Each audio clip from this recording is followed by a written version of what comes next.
The doctor's words still echo in my mind like a death sentence. Stage 3 breast cancer, Mrs. Harrison. We need to start treatment immediately. But you know what hurt more than hearing those words? It was the silence that followed when I told my family. The complete deafening silence before they disappeared from my life entirely. My name is Barbara Harrison, and I'm 72 years old. I'm speaking to you today from my home in Portland, Oregon, where I've lived for 43 years. Before we go any further, I'd love to know, where are you watching this from? Drop your location in the comments. It helps me know I'm not alone in this world, and after what I've been through, that connection means everything. This story begins on a Tuesday morning in March, 3 years ago. I was standing in Dr. Mitchell's office, my hands trembling as I clutched my purse. The mammogram results were spread across his desk like evidence at a crime scene. Stage 3, aggressive. Immediate action required. I was scheduled for a mastectomy within 2 weeks, followed by months of chemotherapy and radiation. I had always been the strong one in my family. After my husband Robert died 15 years ago from a heart attack, I raised our 3 children alone. I worked 2 jobs, morning shifts at the hospital cafeteria and evening bookkeeping for a local grocery store. I put all 3 kids through college. My daughter Jennifer became a corporate lawyer in Seattle. My son Michael owned a successful car dealership in Sacramento. My youngest, David, worked in tech somewhere in Austin. I was so proud of them. I never asked them for anything, not once. I lived modestly in the same 2-bedroom house Robert and I bought in 1982. I drove a 15-year-old Honda. I clipped coupons and shopped sales. Every birthday, every Christmas, every graduation, I was there with a gift, a card, money I could barely afford to give. When Jennifer's husband left her, I sent her $10,000 from my retirement savings. When Michael's dealership nearly went under during the recession, I took out a second mortgage to loan him $35,000. David needed help with his student loans after college. I paid them off completely, $60,000. But I never kept score. They were my children. That's what mothers do. So when I got the diagnosis, I called them immediately. I needed them. For the first time in my life, I truly needed my children. Jennifer answered on the 4th ring. I could hear the impatience in her voice. She was busy, always busy. I told her about the cancer. There was a pause, then she said, "Mom, that's terrible. Look, I'm heading into a meeting. I'll call you back tonight, okay?" She never called back. I tried Michael the next day. His secretary said he was unavailable. I left 3 messages. Nothing. David's phone went straight to voicemail. I texted him. I emailed him. I even tried to reach out through Facebook. The message showed as read, but no response came. Days turned into a week. My surgery was approaching, and I had no one to take me to the hospital, no one to stay with me during recovery. I kept calling. I kept texting. Then one morning, I tried Jennifer's number and got a recorded message. "The number you have dialed is no longer in service." They had blocked me, all 3 of them. I sat on my living room couch staring at my phone, convinced I had done something wrong. Maybe I had accidentally offended them somehow. Maybe they were upset about something I'd said at Christmas. I replayed every conversation, every interaction from the past year, searching for the moment I had failed them. But there was nothing. No argument, no disagreement, no harsh words, just the cancer diagnosis and then silence. I called Jennifer's law office directly. The receptionist told me she was unavailable and couldn't say when she'd be free. I asked if she could just tell Jennifer that her mother called about something urgent. The receptionist's voice went cold. "I'll pass along the message," she said and hung up. I tried Michael's dealership. Same result. His secretary claimed he was with clients, but her tone suggested she'd been instructed to screen my calls. David's company had a general directory, but when I finally reached his department, a coworker told me David was unavailable to take personal calls during work hours. My children had built a wall between us, and I was on the wrong side of it. The day before my surgery, I stood in my kitchen packing a small overnight bag. My neighbor, Mrs. Chen, an 80-year-old woman I barely knew beyond polite waves and occasional borrowed cups of sugar, knocked on my door. She had seen the medical transport van schedule taped to my refrigerator through the window during a neighborhood watch meeting weeks earlier. "You need ride to hospital?" she asked in her broken English. "My grandson take you. He good boy." I broke down crying right there in my doorway. This near stranger was offering me more kindness than my own children. Mrs. Chen held my hand and promised her grandson would pick me up at 6 in the morning. The surgery took 7 hours. They removed my right breast and 14 lymph nodes, 8 of which were cancerous. When I woke up in recovery, disoriented and in pain, there was Mrs. Chen sitting in the chair beside my bed. She had taken 2 buses to get there. Her grandson had dropped her off and would return to pick her up in 4 hours. "You no be alone," she said simply. "Nobody should be alone." I spent 3 days in the hospital. Mrs. Chen visited twice. Her grandson brought me magazines and crackers. A nurse named Patricia, who overheard me crying one night about my children, spent her break sitting with me. These strangers showed me more compassion than the people I had given everything to. When I was discharged, Mrs. Chen's grandson drove me home. He helped me up my front steps and made sure I had groceries in the house. I tried to pay him. He refused. "Grandmother would be angry with me if I take money," he said. "You get better, okay? That's enough." I settled into my recovery with a home health aide visiting 3 times a week. The aide was covered by my insurance, thank God, because my savings were already depleted from the medical bills that insurance didn't cover. I had applied for disability, but the process was slow and bureaucratic. And through it all, my phone never rang. My children maintained their absolute silence. Chemotherapy started 4 weeks after surgery. If you've never experienced it, let me tell you, it's poison. They pump poison into your veins to kill the cancer, but it kills everything else too. Your energy, your appetite, your hair, your dignity. I lost my hair by the 3rd treatment. I stood in my bathroom watching clumps of gray hair fall into the sink, and I thought about how Jennifer used to love when I braided her hair before school, how Michael would run his fingers through it and say I had princess hair when he was little, how David, even as a teenager, would kiss the top of my head and tell me I smelled like vanilla. Now I was bald, sick, and alone. The treatments happened every 2 weeks. Mrs. Chen's grandson, Tommy, drove me to every single appointment. He was 23 years old, working 2 jobs to support his grandmother and save for graduate school, and yet he always made time for me. Sometimes he'd wait the entire 4 hours it took for the infusion. We'd talk about his plans to study engineering, his girlfriend, his dreams of designing sustainable buildings. "You're a good soul, Tommy," I told him once. "Your grandmother raised you right." "She always says family isn't just blood," he replied. "Family is who shows up." Those words haunted me.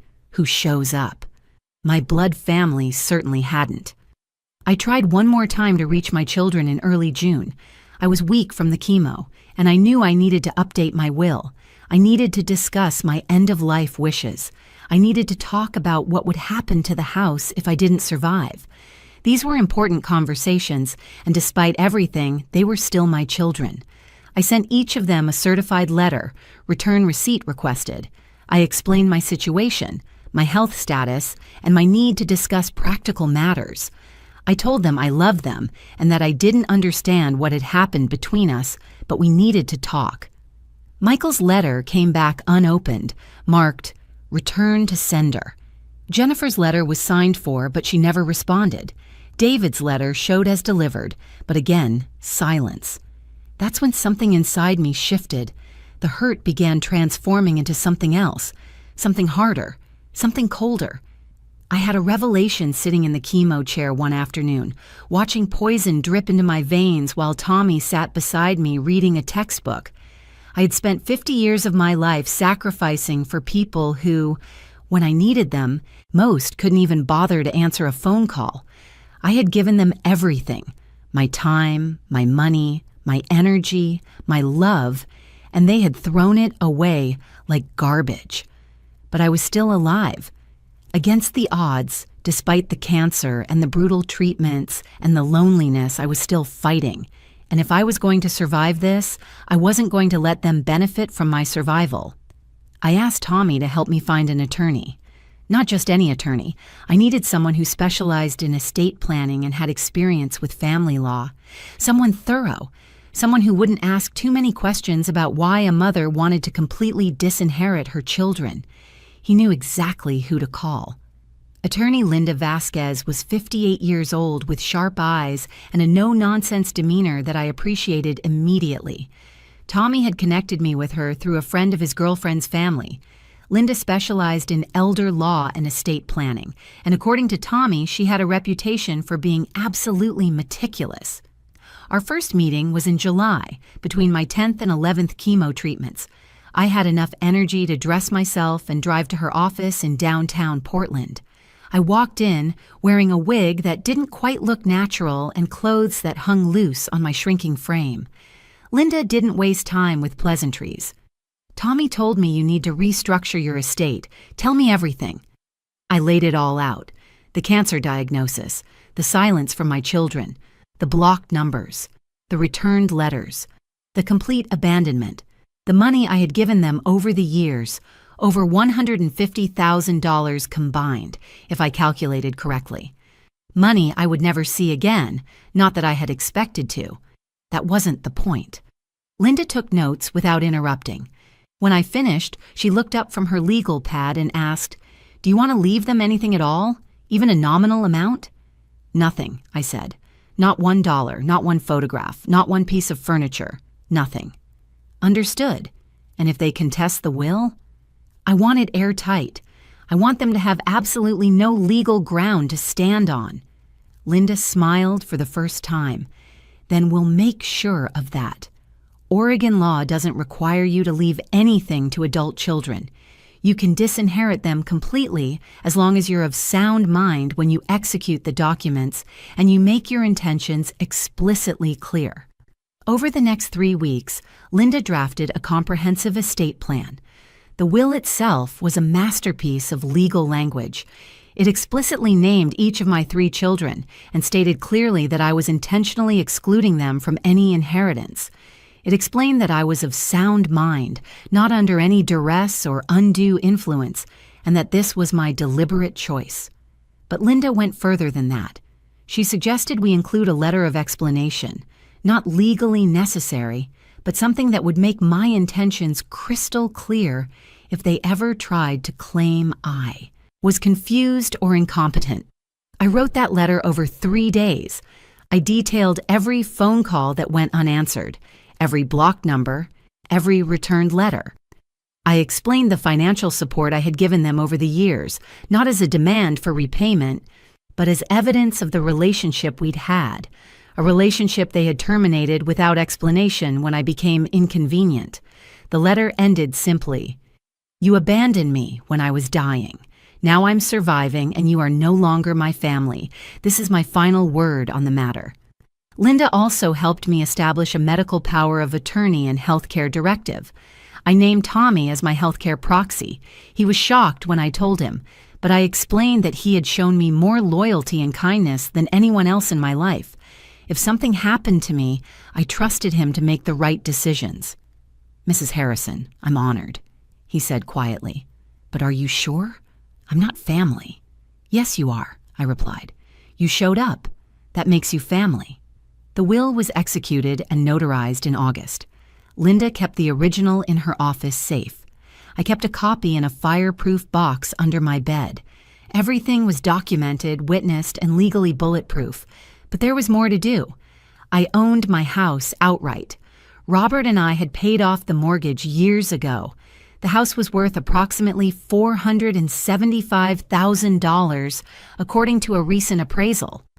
I also had about $82,000 left in retirement savings, a small life insurance policy worth $50,000, and a few other modest assets.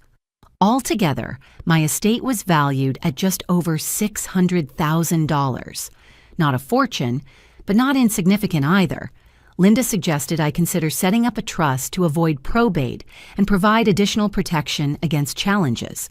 We established the Barbara Harrison Living Trust, with me as the primary beneficiary during my lifetime and Tommy Chen as the successor trustee upon my death.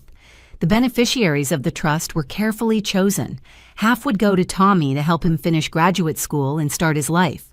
The other half would be divided between 3 charities: the American Cancer Society, a local homeless shelter where I had volunteered before my diagnosis, and a scholarship fund for first-generation college students at Portland State University. My children would get nothing. Not because they needed the money, they were all doing well financially, but because they had shown me who they truly were, and I wanted to show them who I had become. Someone who survived without them, someone who thrived despite them. The paperwork was completed by September. I was nearing the end of my chemotherapy treatments. The cancer markers were improving. The doctors were cautiously optimistic. I was going to survive this. In October, I started radiation therapy. 5 days a week for 6 weeks, I drove myself to the hospital for 15-minute treatments that left my skin burned and painful. But I did it. I showed up for myself because nobody else would. Mrs. Chen would often have dinner waiting for me when I got home. Simple things like soup and rice, easy to eat when everything tasted like metal from the treatments. She'd sit with me and we'd watch game shows together. She didn't speak much English, but somehow we understood each other perfectly. By December, I was finished with all treatments. I had survived. The scans came back clear. I was in remission. The oncologist, Dr. Patel, shook my hand with tears in her eyes. "You're a fighter, Barbara," she said. "I'm so proud of you." I had lost a breast, my hair, 40 pounds, and most of my savings. But I had gained something unexpected. A clarity about what mattered and who mattered. I had learned that blood doesn't make you family, and family doesn't require blood. I began to rebuild my life slowly. My hair grew back in wispy gray curls. I gained back some weight. I started walking around the neighborhood every morning. Mrs. Chen would wave from her porch, and Tommy would honk when he drove by on his way to work. Life became simple, but peaceful. I had survived the unsurvivable, and I had done it alone, or so I thought. 14 months after my cancer diagnosis, on a rainy Tuesday in May, my doorbell rang at 10 in the morning. I was in my kitchen making tea, comfortable in my routine, peaceful in my solitude. I opened the door and froze. Jennifer, Michael, and David stood on my front porch, all 3 of them, together. For a moment, I thought I was hallucinating, some delayed side effect from the chemotherapy, maybe. But no, they were real. Jennifer in her expensive pantsuit, Michael in his dealership polo and khakis, David in his tech company hoodie and jeans. "Mom," Jennifer said with a smile that didn't reach her eyes.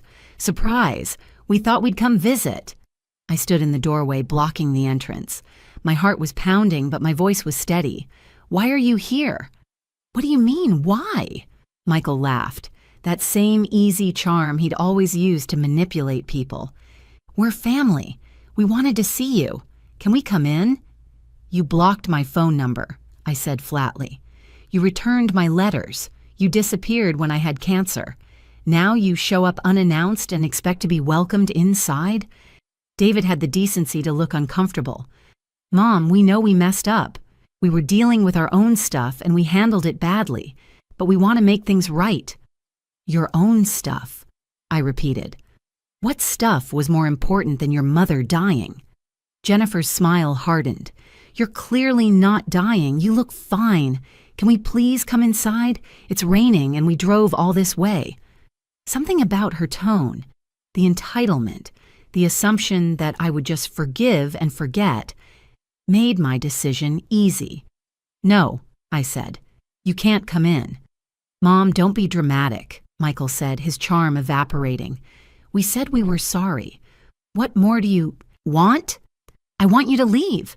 If you're watching this and you understand what it feels like to stand up for yourself after a lifetime of being taken advantage of, do me a favor.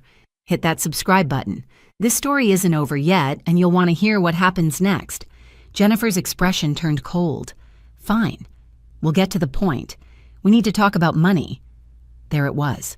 The real reason for their visit. What money? I asked, even though I knew exactly where this was going. David's company is expanding, and he needs capital investment, Jennifer explained in her lawyer voice. Michael's dealership is looking to open a second location. I'm considering buying into a partnership at my firm. We pooled our resources and realized we're about $50,000 short of what we need. We know you have savings, and we thought you'd want to help your children succeed. I stared at them in genuine disbelief. You abandoned me when I was dying, and now you want me to give you $50,000? We weren't abandoning you, David protested weakly. We just needed some space. Things were complicated. What was complicated about your mother having cancer? None of them had an answer to that. Michael tried a different approach. Look, Mom, we know the timing looks bad, but we're your kids. We're your legacy. Investing in our futures is investing in the family. The family, I repeated. The family that blocked my phone number. The family that couldn't even bother to check if I survived surgery. That family. We knew you'd be fine, Jennifer said dismissively. You've always been tough, independent. We didn't think you'd need us hovering around. The audacity of that statement left me momentarily speechless. They had reframed their abandonment as respect for my independence. Get off my property, I said quietly. Mom, David started. I'm not your mom anymore. You made that clear. Now leave, or I'm calling the police. Jennifer's professional mask finally cracked. Are you serious right now? After everything we've done for you over the years? After all the times we visited, all the times we called? When? I challenged. When did you visit? When did you call? Name one time in the past 5 years before my diagnosis when any of you initiated contact with me. One time when you called just to see how I was doing. One time when you visited without needing something. The silence was deafening. That's what I thought, I said. The only time I ever heard from you was when you needed money, or when you wanted someone to watch your kids, Jennifer, or when you needed free bookkeeping, Michael. I was useful to you, but when I needed you, you vanished. This is ridiculous, Michael snapped, his true colors showing. You're our mother. You're supposed to help us. That's what parents do. And children are supposed to care for their aging parents, especially when they're sick. That's what children do, but you didn't. David was crying now. Real tears or manipulative tears, I couldn't tell. Please, Mom. We made a mistake. We're sorry.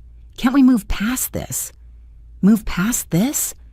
I felt a laugh building in my chest, cold and bitter. You want me to move past 14 months of silence? 14 months of facing cancer alone? 14 months of wondering if I had somehow failed you so badly that you couldn't even send a text message to check if I was alive? Don't be so dramatic, Jennifer said, her lawyer voice back. You clearly survived. You're fine. And honestly, this grudge holding is beneath you. We're family, whether you like it or not, and legally, you have obligations to us. That last sentence caught my attention. Legal obligations? What are you talking about? Jennifer smiled, and it was the coldest thing I'd ever seen. If something happens to you, we're your next of kin. We inherit everything. So this little tantrum you're having is pointless. Eventually, we'll get what's ours anyway. The assumption, the entitlement, the absolute confidence that my assets would flow to them simply because they existed. Is that what you think? I asked calmly. That's what we know, Michael said. So you might as well give us the money now while we can actually use it to build something. Get off my property, I repeated, and don't come back. They left, but Jennifer turned at the end of the walkway. You'll change your mind. You always do. You can't help yourself. You're a mother. It's in your nature to give. I closed the door without responding. I called Linda Vasquez immediately. My hands were shaking as I dialed her number. They came back, I told her. My children. They want $50,000, and they think they're going to inherit everything when I die. Did you tell them about the will? Linda asked. No, I wanted to talk to you first. Good. Don't say anything to them yet. Let them believe whatever they want to believe. In the meantime, I want to document this visit. Write down everything that was said, as close to verbatim as you can remember. Dates, times, who said what, everything. I spent the rest of that day writing out the conversation. Every word, every facial expression, every tone of voice. I wanted it all on record. Linda reviewed my account and added it to my file. "This actually strengthens your position," she explained. "It demonstrates that they're only interested in your financial assets, not your well-being. If they try to challenge the will later, this documentation will be very useful." "Do you think they'll challenge it?" "Based on what you've told me about Jennifer's legal background and her personality, yes. I think she'll try. But we've built this case carefully. Unless there's something dramatic that changes, they won't succeed." Over the next few weeks, my children tried multiple approaches. First came the text messages. Suddenly, my numbers were unblocked. The messages started apologetic, then turned accusatory, then became threatening. Jennifer: "Mom, we need to talk about your finances. As your daughter and an attorney, I have concerns about your mental competency." That message made me laugh out loud.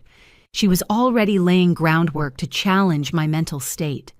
Michael: "I don't understand why you're being so stubborn.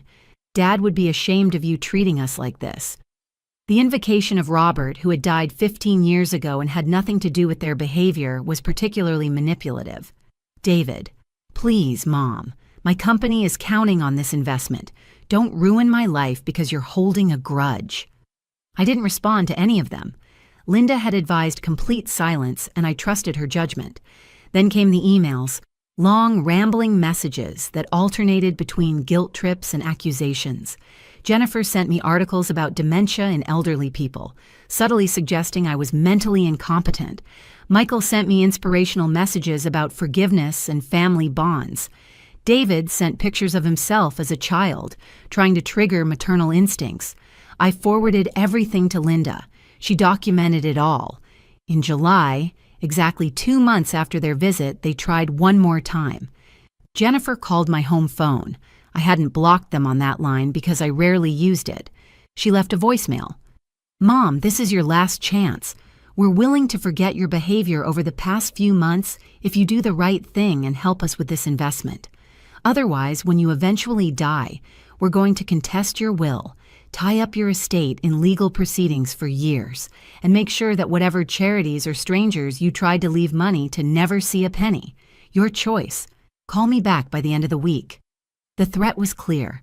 Give us money now, or we'll take it all later and destroy your wishes in the process. I played the voicemail for Linda. "Perfect," she said. "This is exactly what we needed." Linda's plan was brilliant in its simplicity. We would let them make the next move. "They'll escalate," Linda predicted. "Jennifer is an attorney, which means she's going to think she's smarter than everyone else.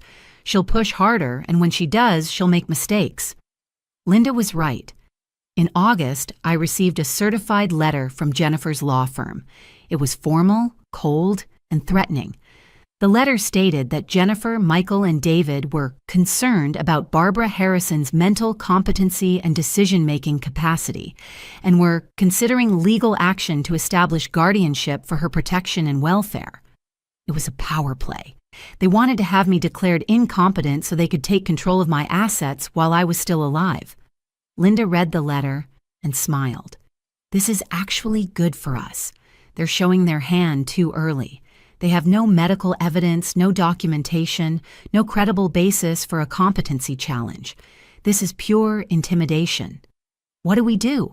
We get ahead of it. I'm going to arrange for you to undergo a comprehensive mental competency evaluation by a court-approved psychologist. We'll document that you're completely sound of mind, then we'll add that evaluation to your file. If they try to challenge your competency later, we'll have recent professional evidence proving them wrong." The evaluation took place in early September. Dr. Raymond Howell, a clinical psychologist who specialized in geriatric assessments, spent 4 hours with me. He conducted cognitive tests, memory assessments, reasoning exercises, and a detailed interview about my life, my decisions, and my reasoning for disinheriting my children. His report was unequivocal. Mrs. Barbara Harrison demonstrates full mental competency. She is articulate, rational, and fully capable of making informed decisions about her estate and health care.